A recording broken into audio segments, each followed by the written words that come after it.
And with that risk of escalation hanging over all this, we're expecting he is actually, the Prime Minister of Israel, Benjamin Netanyahu, speaking in Tel Aviv.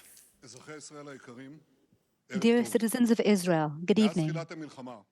Since this war began, I made it clear that we are fighting the evil axis of Iran. This is a war of existence against a ring of armies and missiles that Iran is trying to place on us. In my speech at Congress a few days ago, I spoke about three arms of this axis of evil: Hamas, the Houthis, and Hezbollah, the three H's. In recent days, we have delivered blows to these three arms.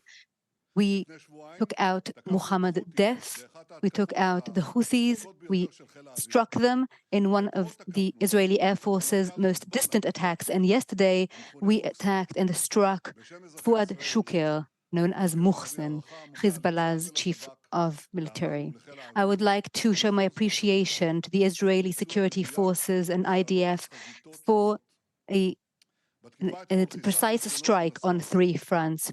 Yesterday, we took out Nasrallah's deputy. He was the main person in charge of the massacre of the 12 children in Majdal Shams, and he's also in charge of the murder of many other Israelis. He is also in charge of the many attacks against Israeli citizens over the last 9 months. He was one of the most wanted terrorists in the world. The United States put a $5 million reward on his bounty for him. He was involved in the murder of 241 American soldiers and 58 French soldiers in Beirut in 1983. He was a key factor in the connection between Iran and Hezbollah, and he was in charge of the organization's missiles.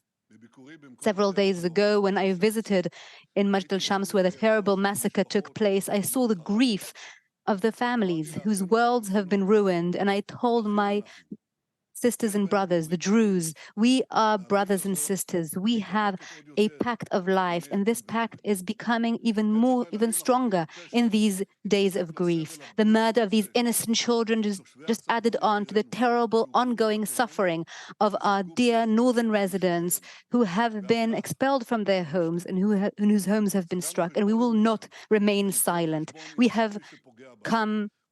We've closed our accounts with those who are against us, those who massacre our children, those who murder our citizens, those who put our country in harm's way will have to pay. Citizens of Israel, these are challenging days we are facing. Since the strike in Beirut, we have been hearing threats from every direction. We are prepared for every scenario, and we will be together, we will be determined against any threat. Israel will make anyone who is against us pay a very heavy price, no matter in which arena.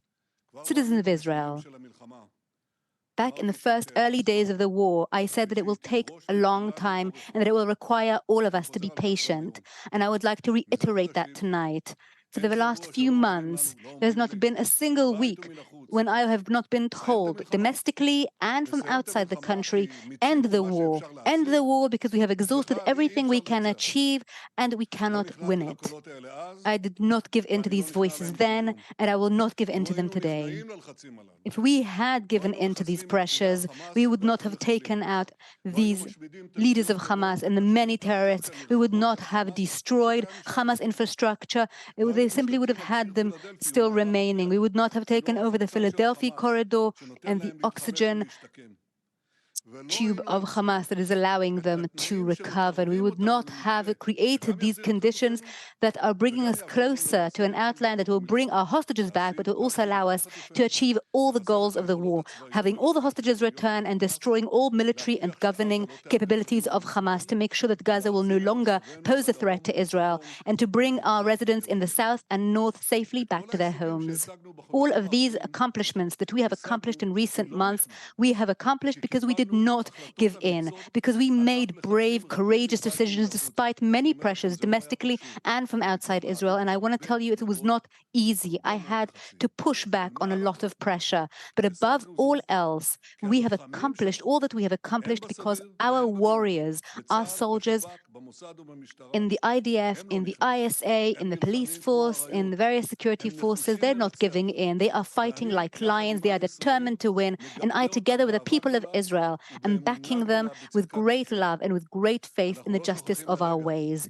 We never forget the families, the bereaved families who have lost everything that was dear to them, the families of the hostages who are waiting for their beloved ones to return, and our casualties who have been injured and are fighting for their lives. Thanks to them and thanks to you, as citizens of Israel, we will continue to fight together, and with God's help, together, we will reign victorious.